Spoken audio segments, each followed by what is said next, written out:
Bonjour, je suis Julien Marchal, je suis directeur de la stratégie et du développement durable chez EDF Renouvelables et je suis ici à l'école Ionis STM pour parler des défis de la transition énergétique.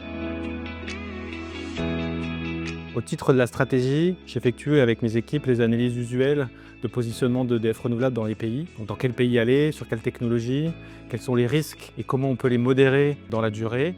Et puis on fait également des analyses transverses de rentabilité par exemple, ou de type de revenus et d'exposition à certains risques du marché de l'électricité. Ce sont des analyses qu'on ne fait pas tout seul, on les fait en lien soit avec les équipes financières, soit avec les équipes sur le terrain, mais les patrons de pays notamment nous sont très précieux.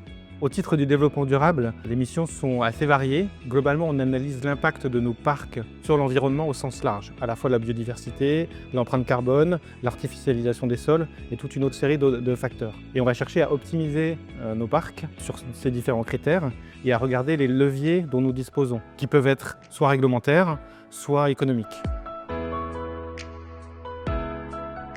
La transition énergétique, c'est un des défis du XXIe siècle. C'est un impératif qu'on doit résoudre au niveau mondial. Et sa particularité que je trouve fascinante, c'est qu'il se décline à la fois vraiment au niveau des organisations internationales, au niveau des États et jusque dans nos comportements individuels. Il y a des sujets réglementaires d'organisation vraiment de la société au sens large dans le monde. Il y a des sujets de bonus-malus, de taxation, de redistribution qui se font au niveau de l'Union européenne ou de l'État français. Et puis après, on a nos comportements individuels sur quel type de véhicule on va acheter, est-ce qu'on isole notre maison, est-ce qu'on prend l'avion, est-ce qu'on mange de l'agriculture biologique, est-ce qu'on mange de la viande. Voilà. Ça mêle l'ensemble de ces défis pour arriver à finalement décarboner l'ensemble de notre économie. Les énergies renouvelables sur lesquelles EDF Renouvelables travaille plus spécifiquement sont un des champs sans doute le plus connu de la transition énergétique.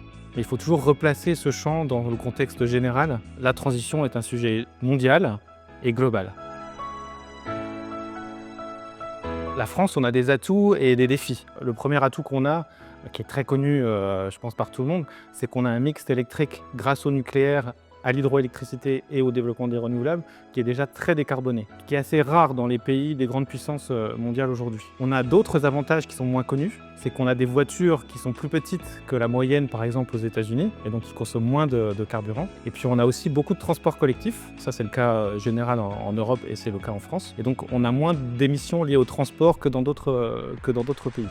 Par contre, on a des défis qu'il faut qu'on surmonte, comme beaucoup d'autres pays. On a le défi de l'agriculture, comment décarboner l'agriculture, comment décarboner les transports, donc véhicules électriques, trains, avions, qui est un défi mondial auquel il faut que la France s'attaque. Puis on a un défi sur l'isolation et la consommation d'énergie dans les bâtiments, que ce soit nos bâtiments d'habitation ou des bâtiments tertiaires, puisqu'une grande partie du chauffage aujourd'hui de ces bâtiments reste d'origine fossile, avec du gaz ou du fioul.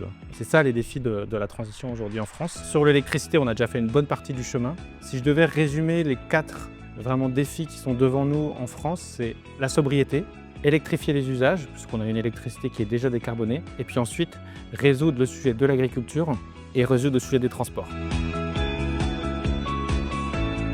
1, on a besoin de vous, et 2, oser comprendre le sujet qui est vaste et oser rejoindre ce secteur-là. Une fois qu'on y est, en général, on y reste. Et surtout, c'est un champ d'emploi et d'interrogation au niveau intellectuel qui est vraiment fascinant.